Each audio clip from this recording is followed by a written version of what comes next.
All right, Tori, thanks. A new report out today gives New York State a D- when it comes to public integrity. This is from the Pulitzer Prize-winning Center for Public Integrity. Center gave the state failing marks in categories like public access to information, electoral oversight, judicial accountability, and state budget processes. For more on the report and what it could mean is our political analyst, New York Post political columnist Fred Dicker. Fred, New York State is 30th overall, kind of tying with Florida, so middle of the pack, but some of these grades are very low.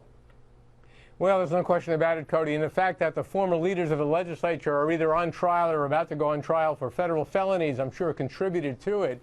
We ought to note that this report downgraded New York's standing.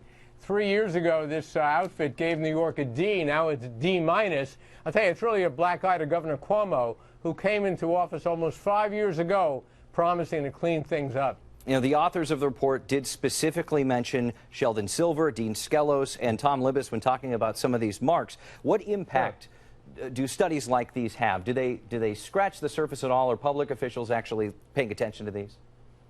I don't think so. I don't think they have any impact at all, except people like us talk about them and remind people how bad New York State government is. But yet the politicians keep getting reelected. They do nothing significant to bring about reforms. And the culture, especially down in New York City, which views our democracy, the political process, as an avenue to self-enrichment, doesn't change. Most of these crimes, or the allegations of crimes, involve people from the downstate area. It's been true for decades. It's more true now than ever before, although there are occasional exceptions, like Tom Libous, who you noted was recently convicted.